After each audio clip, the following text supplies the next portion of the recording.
Hey, sixth graders, this is Miss Young. This is a video going over the Chapter 5 practice test. Make sure you try every question on your own before you watch the video. As you listen to each step, pause the video and make sure each step made sense. Question 1. Miss Young bought a new box of whiteboard markers. The box contained 5 shades of blue, so I'm going to take notes as we read. 6 shades of green, 4 shades of purple, 2 shades of red, and 3 shades of orange. If she takes one marker out of the box without looking, what is the probability that she will randomly select any red or orange? So any shade of red or orange. When we're doing theoretical probability, so the probability of something we haven't actually done yet, we haven't done an experiment, our bottom number, our denominator is going to be the total possibilities. So we're going to add up all of these markers. So pause the video to add it. You'll get 20. The numerator is the wanted possibilities. Okay, so the ones we are wanting to consider in this situation as the red and the orange. So that would be this portion of it. 2 plus 3 is 5. So there would be 5 out of 20. Now, that is the answer. You can take the greatest common factor, in this case 5, and simplify the fraction using a giant 1. And that would be a 1/4 probability. So if I randomly grabbed a marker, there's a 25% chance, a 1/4 chance that I get red or orange. Number 2, for Croaky the Frog's next performance, his trainer wants Croaky to do 7 penguin jumps, all the same unknown length. Then hops backwards 3 feet. A, draw a picture using arrows to help show Croaky's routine. Label where he starts and ends. So 7 penguin jumps. I am going to use blue for that. I'm going to call each penguin jump P because we don't know its length. It's a mystery length, an unknown length. But I am going to draw 7 arrows. 1, 2, 3, 4, 5, 6, 7. And I will label each one of those with the letter P because they are penguin jumps. Each of those should be the same length. Then it says he hops backwards 3 feet. We don't know if the penguin jumps are more or less than 3 feet. So I'm just going to have to guess with my arrow length. So I'm going to go this way, and I'm going to write negative because I'm going backwards. So it's negative 3 feet. I am going to label his starting spot, or his beginning spot, and his end. The end throws people off because some people think he ends over here. He does get that far, but that is not his end. He ends right here. That is very important for our problem that we'll solve. Write an expression to represent Croaky's routine. Use P to represent the penguin jump length. So there's 7 letter P's, so I could just write P plus P and so on until I have 7 of them. And then the -3 because he goes backwards 3. However, there is a shortcut. If there are 7 penguin jumps, I can write 7P because that means 7 times P. And I will write take away or -3. That represents his routine. C, the total length from Croaky's starting place to his ending place is 67 feet long. How long was one of the penguin jumps? So you can use the expression or the picture to solve this. The picture is a little easier to see, in my opinion. So he starts, see where I'm drawing this purple line right here, and he ends over here. So from start to end, that said it was 67 feet long. He does go farther than that, but that's not where he ended. He did not end over here. So we're trying to find the length of one penguin jump. A thing that would help us in this situation is to figure out how far he went when he was doing the penguin jumps. So one thing you can look at is if we have, it's going to get a little messy, this 67 feet part, and this part ends up being 3 feet if you're doing the distance, the absolute value. So if we have that 67 feet plus that 3 feet, that means from, again, it's going to get messy, but from this spot to this spot is 70 feet. So that means his 7 penguin jumps are 70 feet total. So if we want to split that 70 feet between the jumps, we do division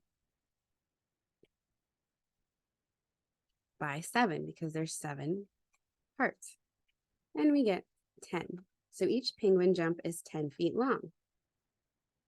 Another way to think about it is working your way backwards. So in this expression, we multiplied by 7 and subtracted 3. We can undo those things. So if we work our way backwards, the opposite of take away 3 is plus 3. The opposite of multiply by 7 is divided by 7. To make sure you're right, you could substitute this 10 into the letter P and make sure you get 7. You get 70 minus 3, and that gets you to 67. All right, number 3. There are 8 students with long hair, and there are 15 students with short hair. Write the ratio of students with long hair to students with short hair in 3 different ways. Ratios, the order really matters, so I'm going to double check that they say long hair to short hair. So I'm going to put my 8 first, the long hair, and then my 15 second, and you put a colon between them. Another way of writing that same information is with the word to, like T-O. A third way is to make it a fraction. Fractions are easier to work with, but you need to remember in this case, 15 is not the total, kids. Okay, a lot of times we have a total on the denominator of a fraction. Number 4, Miss Young bought 10 markers for every group of 3 students to share. So this is another ratio problem. If there are 24 students in class, how many markers did Miss Young buy? Show your work using a ratio. So I'm going to start with the given ratio, the ratio at the start. There are 10 markers. I'm actually going to not write the word markers there. I'm going to write it over here. And I'm going to write it as a fraction because I believe fractions are easier to work with when you're solving ratio problems. So 10 markers goes with a group of 3 students. That's a ratio, 10 to 3. We want to have the same ratio, so an equal ratio where the amount of students is not 3 anymore, it's 24. Because students is in the denominator of our first fraction, we line it up and keep it in the denominator of our final fraction. So if this is students here, we're trying to figure out the amount of markers that goes in this numerator. This fraction here and this fraction here need to be equal. Okay, the same portion or comparison. So to make 2 equal fractions, we use a tool we've been using for a while. We multiply by a giant 1. So here I'm asking myself, 3 times what gets me 24? And if you're stuck, you can check a multiplication chart. We get 8. Giant 1s have to have the same numerator and denominator because otherwise they wouldn't equal 1. Then we multiply across the top, 10 times 8, we get 80. So we know that 80 markers corresponds or goes with 24 students. So our answer is 80 markers.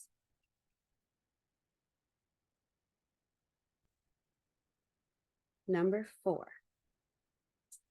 This is where we are given some expressions. So this is an expression and this is an expression. And we are given a value to substitute in. So I'm going to copy down 6j minus 3. And instead of j, because j equals 5, we are going to substitute in 5. Make sure when you do that, that you write parentheses or a dot to show that that's multiplication. So a number and a letter next to each other means multiplication. Then we do order of operations. So we do multiply before subtract. 6 times 5 is 30. Then we take away 3, and we get 27. Let's try part B. We can zoom in a little bit. I always copy down my expression. I'm going to substitute in 3 for k. So I'm going to rewrite it as 8 plus 4 times 3. Here's a common mistake. Some people might add 8 plus 4, but when we do order of operations, we follow this order. The part we care the most about right now is here. So multiply and divide come before add and subtract. So we need to do 4 times 3 and get 12 before we add on the 8. Then we add 8 plus 12 and we get 20. Moving on, this can really help to have a number line. Let's just start it and see how it goes.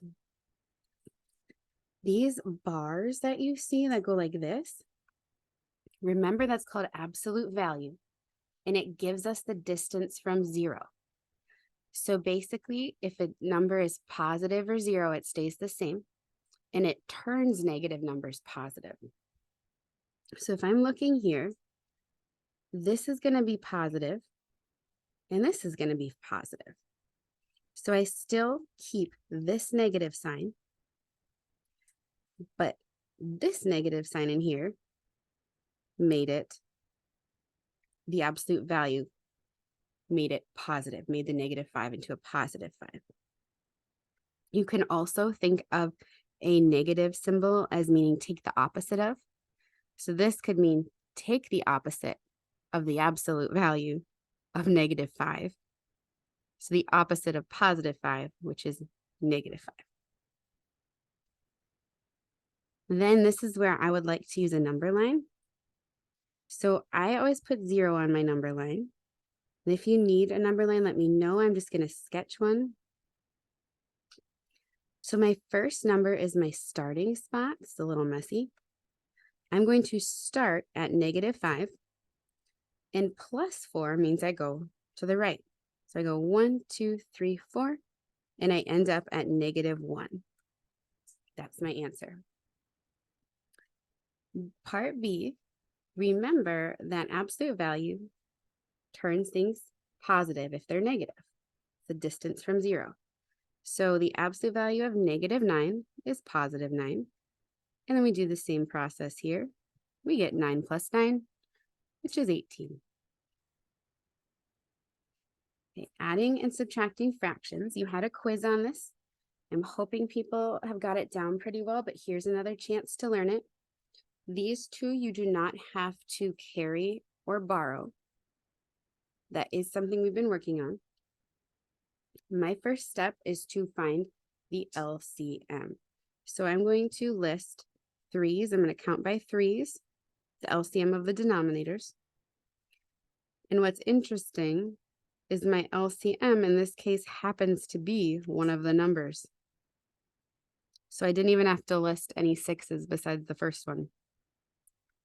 So I'm going to take my fractions. So I'm going to take this 2/3, and I am going to convert it to an equal fraction where the denominator is 6, my LCM.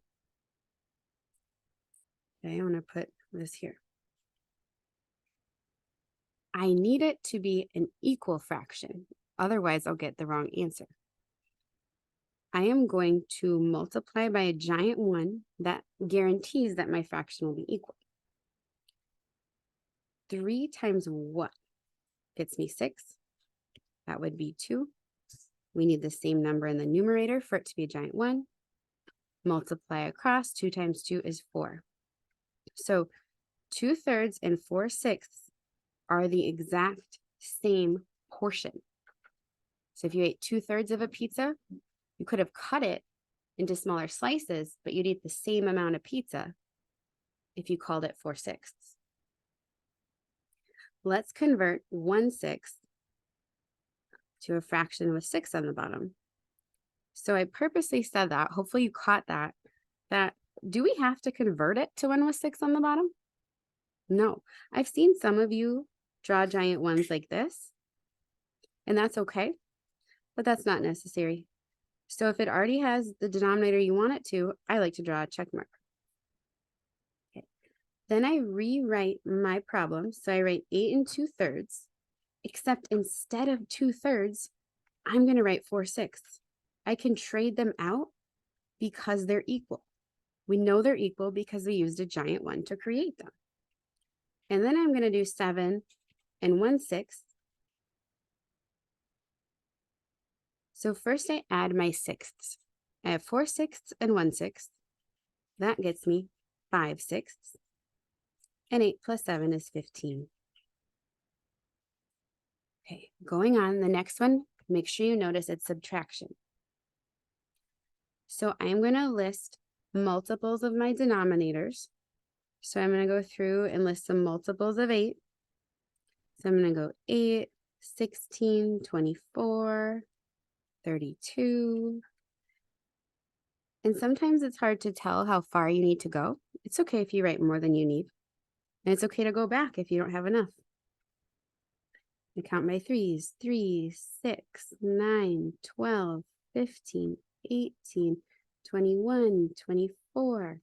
There is my match, my LCM that I'm going to use as a common denominator. So I will write my 3/8 down. And I am working towards rewriting it as a fraction with a denominator of 24. So I need to multiply by a giant 1. 8 times what gets me 24? 3. My numerator needs to match. I multiply across the top, 3 times 3, and I get 9. Okay, let's do the 1/3. Again, we are trying to get a denominator of 24 because then it's like we have the same size slices. Remember, the bottom number is like the denominator is like the slices, this amount of slices per pizza or per whole pizza. So 3 times what gets me 24? 8.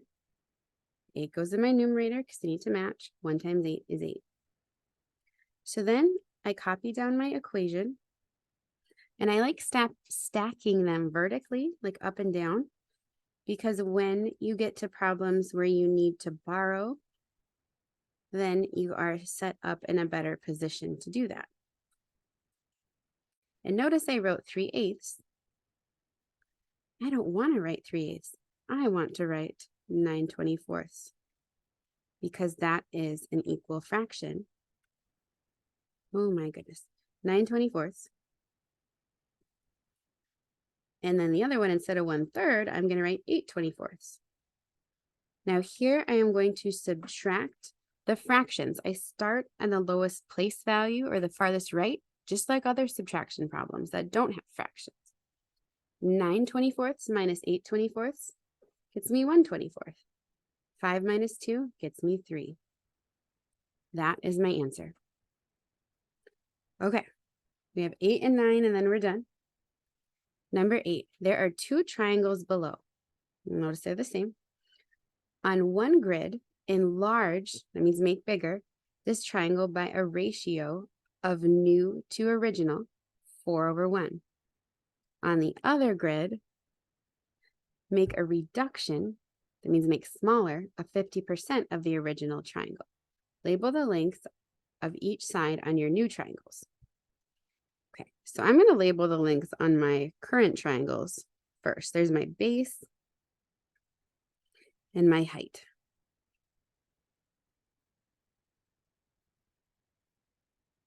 Okay, a ratio of 4 to 1. What that is saying, when it says new to original, I'm going to highlight something. The original, for every one square in the original, we replace it or stretch it into 4 squares on the new. So right here would become 4, and here would be 4, so that would be 8. A shorter way to write it is you're going to multiply this dimension, the base, by 4. So your new part is going to have 8 as its base. Your new triangle have 8. For the height, we also need to quadruple it, multiply by 4. So we'll get 12. So let me count this. So I go 1, 2, 3, 4, 5, 6, 7, 8, 9, 10, 11, 12. And here I'm going to go 1, 2, 3, 4, 5, 6, 7, 8. Okay, and then I can go like this. And I'm going to label my new base is 8 because I took the 2 and I multiplied by 4. My new height is 12 because I took my 3 and multiplied by 4. I wanted it 4 times as big. The next one is a reduction of 50%. That means we're making it smaller. Remember, 50% is the same as half. If I break something in half or split it in half, I'm just dividing it into 2 equal parts. So I want to take my 2 and divide it into 2 equal parts, and my 3 and divide it into 2 equal parts. 2 divided by 2 is just 1.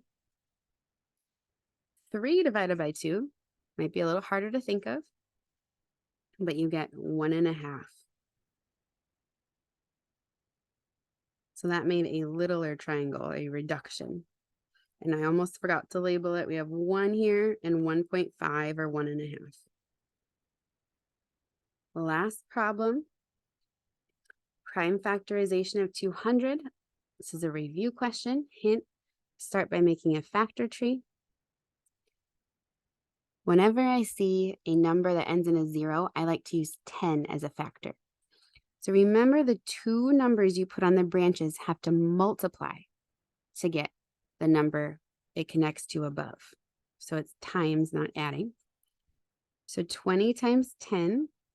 And there are different ways of making the tree, but when you get to the end of the branches, to the prime numbers, no matter which way you broke it up, if you did it correctly, you'll get the same prime numbers. 20, I'm going to split into 2 times 10. 10, I'm going to split to 2 times 5. So this 2 and this 2 and this 5 are good. They're all prime numbers. They don't have any factors besides 1 and themselves. 10 has some more factors. So I'm going to keep going, and I get 2 and 5. So when I write this out, I have 2 times 2 times 5 times 2 times 5. Then I like to make sure all my 2's are next to each other, so I rewrite it. It's all multiplying, so the order can change. And then 2 times 2 times 2 is 2 to the power of 3. That's an exponent. And 5 times 5 is 5 to the power of 2, or 5 squared. Okay, so every single one of those questions has a similar one on your test. Make sure you know how to do them on your own.